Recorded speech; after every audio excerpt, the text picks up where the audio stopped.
Olá pessoal, professor Sandro Gonzaga com vocês de novo aqui para tratar de Constituições. Constituições 2, a nossa primeira aula, para quem não olhou, dá uma olhadinha lá. A gente preferiu fazer uma aula de Constituições separada do conteúdo de História. Afinal de contas, em História o professor passa lá, tem que falar da Constituição, mas tem outros assuntos a serem tratados, então aula só de Constituição para a gente ter uma ideia geral do que foram as nossas Constituições. Foram 7, todas elas com as suas características e seus momentos históricos específicos. Então vale a pena dar uma olhadinha, ter uma espiadinha melhor, mais atenta sobre isso, porque aqui no Aula Livre vocês têm questões separadas, diferentes daquilo que vocês veem em outros lugares. Então uma aula de Constituição separado ficaria muito mais legal para vocês terem uma ideia geral de como funcionou o processo da construção das nossas cartas, né? O Brasil, desde que se tornou independente, em 1822, teve 7 cartas constitucionais e é interessante a gente entender a diferença de cada uma delas, porque isso é cobrado de vocês, às vezes de forma separada. Então, às vezes de forma separada não conseguem entender o contexto, mas aqui no Aula Livre, com essas aulas, vocês vão poder saber tudo sobre as constituições. A gente vai falar agora da Constituição de 1967. Só para contextualizar, o Brasil vivia uma ditadura militar desde 1964, um golpe militar que depôs o presidente eleito João Goulart, retirou cassou alguns mandatos políticos, inclusive do presidente, e começou a governar sobre decretos, ou mais especificamente sobre atos institucionais, os famosos AIs. AI, aí claro, vem o AI 1, ou o AI 2, o AI 3 e assim por diante. Cada ato institucional tinha o objetivo de institucionalizar algumas medidas que a ditadura vinha tomando. Até porque a ditadura não dizia que era uma ditadura, dizia que estava tentando tornar o processo democrático, apenas afastando aqueles elementos que eles achavam perigosos, diziam eles. Então, para eles não era uma ditadura, então atos institucionais para institucionalizar algumas medidas da ditadura. Essas cassações políticas, né,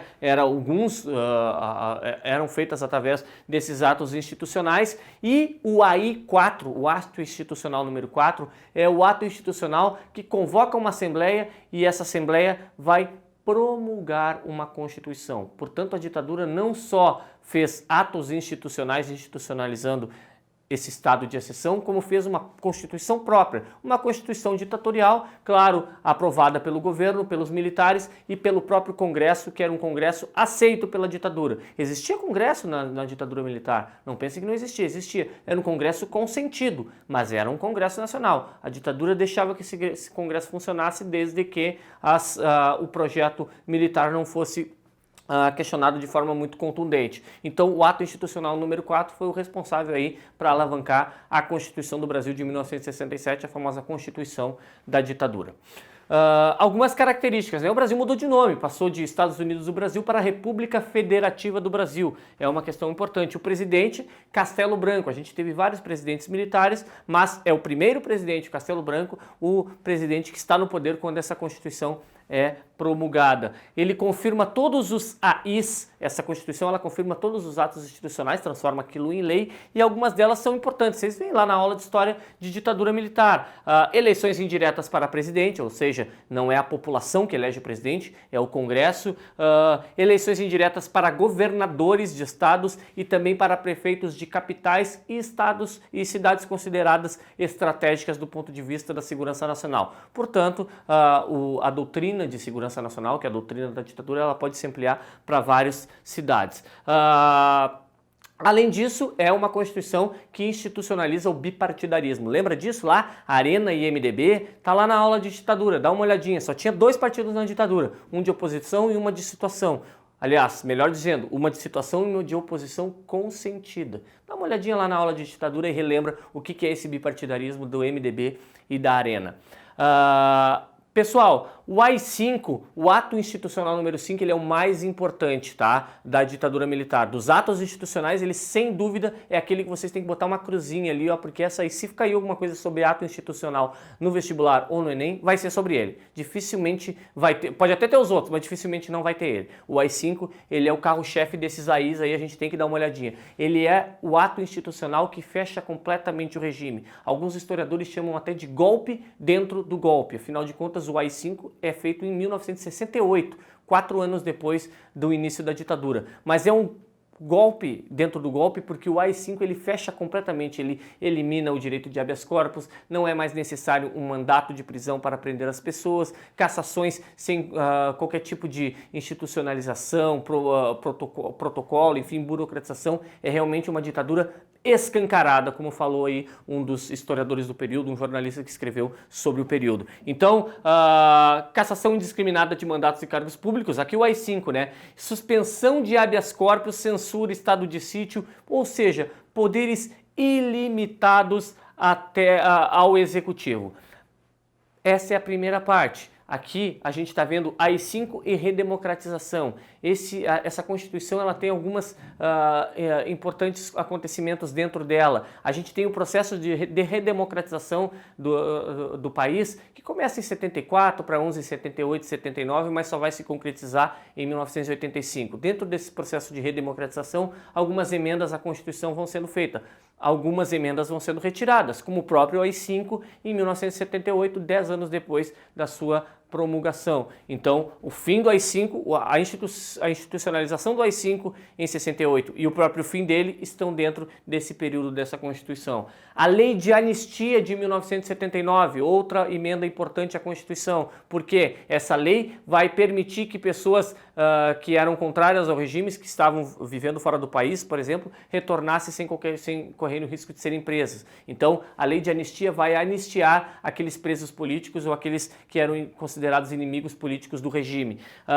Fim do bipartidarismo em 1980. O MDB e a Arena eram os únicos partidos consentidos. A partir de 1980, a reforma partidária vai se dar e aí vários partidos vão surgir, muitos deles existentes até hoje. O próprio PMDB, que é o antigo MDB, o PT, o PSDB, o PFL, que depois vai virar DEM. Então, vários partidos que existem até hoje, eles só foram existir a partir do momento do fim do bipartidarismo dentro do processo histórico dessa Constituição da ditadura. Eleições diretas para governador em 1982 é outra emenda importante, afinal de contas vários governadores da oposição ganharam as eleições, então isso é importante para ser colocado dentro do processo de redemocratização. E por fim, a cereja do bolo, né? A eleição de um primeiro presidente civil depois de 21 anos de ditadura militar. O presidente eleito vai ser Tancredo Neves, ele nem vai chegar a assumir, porque ele vai vir a falecer. Quem vai assumir vai ser o vice-presidente dele, o José Sarney, mas ele está dentro desse processo também dessa Constituição de ditadura, que só vai ser substituída pela Constituição de 1988, que é a Constituição que a gente está passando agora para vocês. A Constituição de 67 ela vai durar até 88, a ditadura vai durar até 85, mas a Constituição de 67 vai durar até 1988, quando é promulgada a famosa Constituição Cidadã. É a nossa atual Constituição, o presidente José Sarney, e a Constituição da redemocratização. É uma Constituição muito democrática e que se tentou fazer com que fosse exatamente assim para que o passado brutal e ditatorial da ditadura militar fosse deixado para trás e o Brasil passasse a viver uma democracia.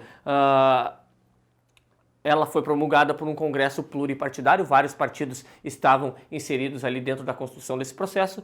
O político mais famoso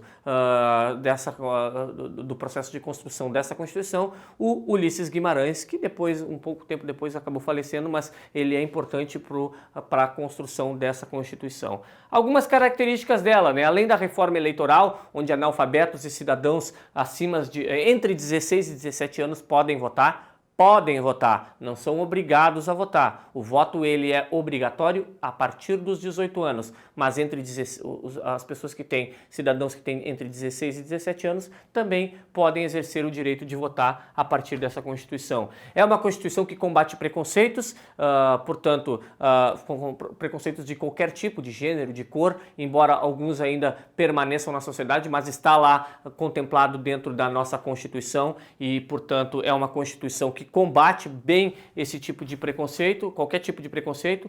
Tem a terra como função social, estabelece a terra como função social, ou seja, seria uma base para uma futura reforma agrária, tão necessária para um país onde temos muitas terras improdutivas.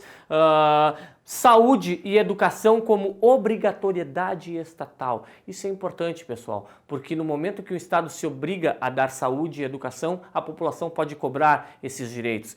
Se a gente vai ganhar isso, é uma outra história, mas está contemplado dentro da nossa Constituição. É uma obrigação do Estado. Garante demarcação de terras indígenas, uma demanda antiga já desses antigos povos que habitavam o nosso território e que foram sendo retirados das suas terras desde que chegaram os primeiros portugueses, e algumas terras começaram a ser demarcadas a partir dessa Constituição para proteger esses povos pouquíssimos que ainda sobraram. Novas leis trabalhistas, né? Então sempre tentando avançar nessa questão entre mercado, né, o trabalhador e o empresário, para que haja uma certa harmonia dentro do país em relação às relações de trabalho.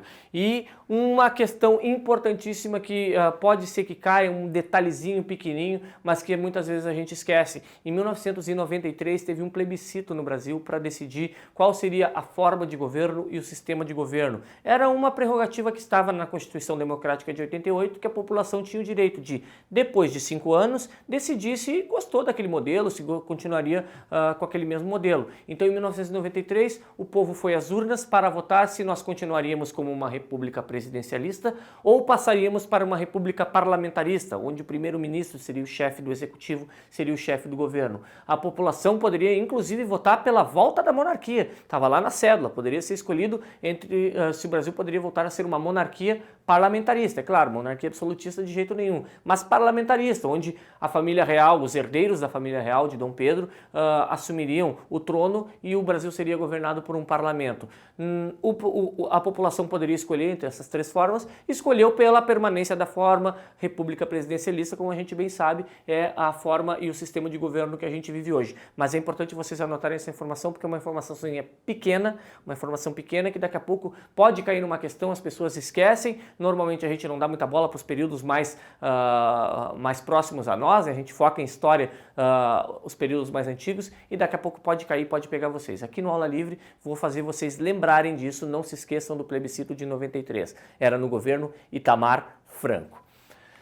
Por fim, pessoal, eu gostaria de organizar a história aqui com vocês. Eu sempre faço isso quando eu estou estudando. O que eu estudei, o que eu aprendi, eu vou puxar palavras-chave, mapas conceituais, vou fazer uma organização da história para saber o que eu aprendi. A gente teve na primeira aula as 5 primeiras constituições e nessa segunda aula de Constituições 2, as 2 últimas. Portanto, foram 7. Eu coloquei aqui o ano delas em ordem cronológica e ao lado uma palavra-chave ou uma frase-chave para que vocês lembrem, para lembrar eventualmente alguma característica na hora de estudar rapidinho ali um pouco antes da prova, para vocês lembrarem de alguma questão relacionada às constituições. A primeira delas, 1824, é a Constituição do Império do Brasil, né? Dom Pedro I, Dom Pedro II, lembra daquelas características, voto sem citar, nem vou me estender muito, vocês têm que voltar lá, só para lembrar. Segunda, 1891, a primeira Constituição republicana é a Constituição da República Velha. República Velha que vai até 1930. Então, essa é a Constituição daquele período histórico. 1934 é a Constituição do Governo Constitucional de Vargas. Constitucional. Constitucional, foca aí, não dorme.